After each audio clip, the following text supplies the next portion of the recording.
Bienvenue sur Africa 24 dans cette nouvelle édition du Morning News. Voici les titres de l'actualité. Pouvoir et opposition en ordre de marche au Tchad pour les élections législatives. Le vote est annoncé pour le mois de mai 2019 pour ce scrutin repoussé à plusieurs reprises depuis 2015. Législative également au Bénin, l'opposition toujours vent debout contre son exclusion du scrutin du 28 avril. Elle appelle à des élections inclusives. Une partie de l'opposition béninoise pourrait en effet ne pas y prendre part, faute de certificat de conformité et de quitus fiscal, disposition du nouveau code électoral. Attijari Wafa Bank renforce son engagement en Afrique avec la signature de 3 accords de partenariat. Le groupe marocain, partenaire notamment de la Sierra Leone, pour la promotion des investissements directs aux étrangers. Les élections législatives se tiendront-elles en mai au Tchad? Rien n'est encore certain sur le plan notamment de leur financement et sur le processus en lui-même. La composition de la CENI continue en effet de diviser la classe politique à 2 mois de ce scrutin plusieurs fois reporté depuis 2015. Voyez ce reportage de Bama Ramadan, notre correspondant au Tchad. Au Tchad, après la mise sur pied de la Commission électorale nationale indépendante, les partis politiques se préparent pour les échéances électorales. Les programmes de société se dévoilent peu à peu au grand public lors des congrès et des rentrées politiques qui se succèdent dans la capitale. Certaines organisations politiques misent déjà sur les jeunes et les femmes qui constituent environ 70% de l'électorat. Aujourd'hui, au Tchad, il y a trop de chômage.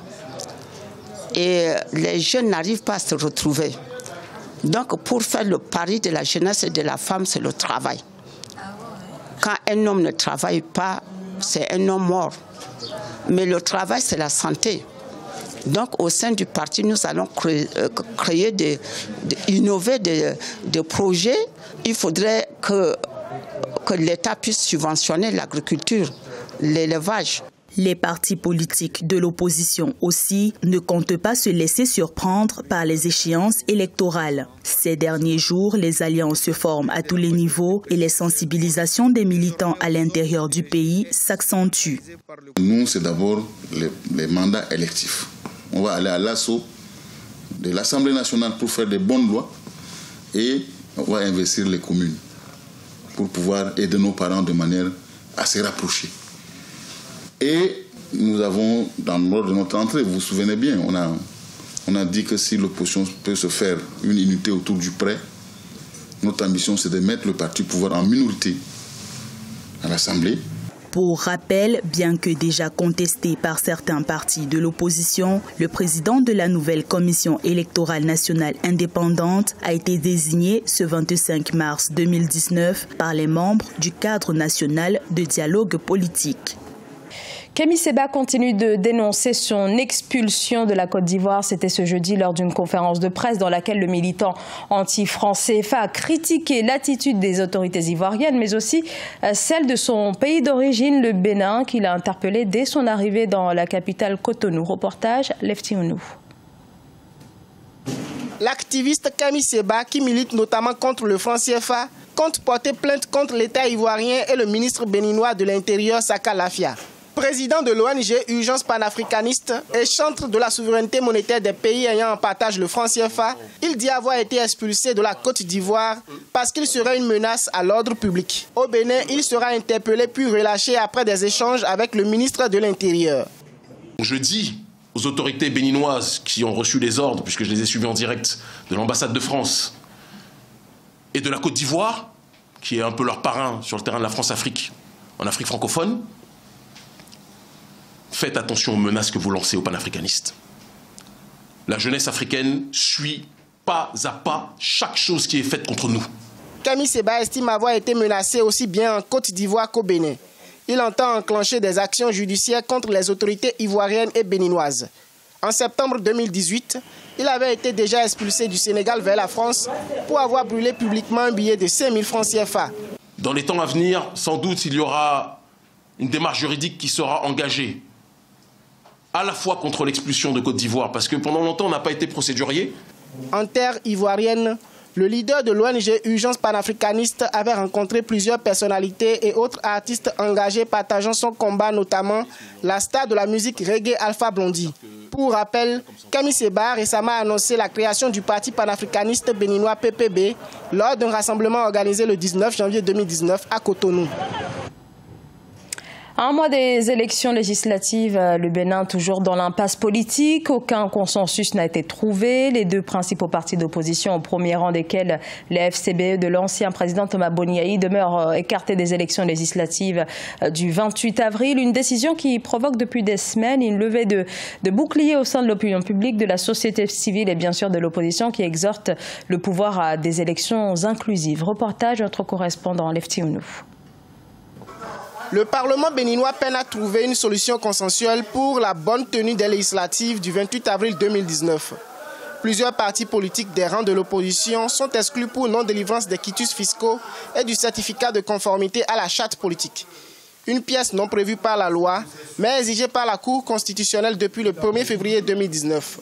L'ancien ministre de la Défense et leader du parti Restaurer l'Espoir, Candide Azanaï, estime qu'il s'agit d'un coup de force. La création et la promotion de deux partis par le chef de l'État est un élément d'exclusion des autres formes de pensée. La preuve, vous découvrez que les deux seuls partis du chef de l'État vont former les 83 sièges. C'est où? C'est en Corée du Nord? C'est dans quel pays? Plus aucun pays ne fait plus ça. Selon le parti Restaurer l'Espoir, les lois électorales comportent de nombreux éléments discriminatoires. Il s'agit entre autres de la caution de 249 millions de francs CFA, de l'interdiction des alliances, du quota de 10% de suffrages exigés ou encore l'interprétation de l'article 242 du Code électoral qui le prévoit. L'opposition demande que les accords internationaux dont nous sommes partis soient respectés. La CEDEAO a dit ça. Le représentant de Guterres, le doyen Chambas, a dit ça. Tous les traités disent ça. Le parti Restaurer l'Espoir entend lancer dans les prochains jours des appels et mots d'ordre de résistance nationale et populaire en fonction de l'évolution de l'impasse et de la crise politique préélectorale. Le sommet des investisseurs d'Afrique francophone s'est poursuivi ce vendredi à Bamako. Ce premier sommet des investisseurs au Mali a été l'occasion d'évoquer les problématiques auxquelles l'entrepreneuriat en Afrique francophone est confronté, à commencer par la difficulté liée à l'accès au financement. Reportage entre envoyé spécial sur place, Mariam Adramé, et de notre correspondant Mokhtar Bari. Une minute de silence en hommage aux victimes de l'attaque d'Ogossagou. Au moment où Bamako, la capitale malienne, accueille le premier sommet d'Afrique francophone des investissements, les participants ont tenu à marquer leur solidarité avec le pays hôte. Cet événement qui rassemble les investisseurs de la zone francophone d'Afrique était également l'occasion pour les autorités de rappeler que le Mali reste une destination sûre. Il y a aujourd'hui une direction des financements vers une zone précise de notre continent. Je dirais le nom. Mais ce qui se fait dans cette zone se fait aussi chez nous en Afrique francophone. Il est temps aujourd'hui qu'il y ait de l'égalité pour offrir vos financements à nos génies, à nos start-up. Une situation sécuritaire qui ternit l'image du pays aux yeux des investisseurs avec des conséquences directes sur la croissance des start-up maliennes, nombreuses à participer à cet événement. C'est très difficile parce qu'on est dans un environnement où on pense que le Mali est en guerre, donc c'est très difficile d'attirer les investisseurs. Et d'autre part, mon projet, dit-on, n'est pas assez important pour intéresser les investisseurs et pas assez bancable pour intéresser les banquiers. Donc je suis au milieu des deux et c'est très difficile. C'est la raison pour laquelle je suis sur ce forum aujourd'hui, pour justement essayer de rencontrer des gens, leur expliquer un peu ce qu'on vit. Avec pour thème le numérique au cœur d'une Afrique francophone dynamique, ce rendez-vous a pour priorité d'apporter des solutions aux start-up, avec notamment une problématique centrale, celle de l'accès au financement. Le groupe Attijari Wafa Bank et le ministère du Commerce et de l'Industrie de la Sierra Leone ont signé un mémorandum d'entente en marge de la 6e édition du Forum international Afrique Développement. Il s'agit pour le groupe marocain d'établir un cadre de coopération pouvant permettre de faciliter les investissements directs en Sierra Leone. Reportage à notre envoyé spécial, Deva Panzo. Le président directeur général du groupe Attijari Wafa Bank, Mohamed El Ketani, et le ministre du Commerce et de l'Industrie de Sierra Leone, Peter Bayoukou Kanté, ont paraphé un mémorandum d'entente en marge de la 6e édition du Forum international Afrique Développement à Casablanca. Cet accord vise à promouvoir les investissements directs en Sierra Leone. Merci beaucoup au roi Mohamed VI ainsi qu'au groupe Attijari Wafa Bank pour l'organisation de cet événement. Nous nous réjouissons vraiment. Cette manifestation est la preuve que nous sommes admirés, ce qui veut dire que nous devons faire plus pour garder ce record. Nous savons que nous allons attirer des investisseurs et nous sommes prêts à les recevoir.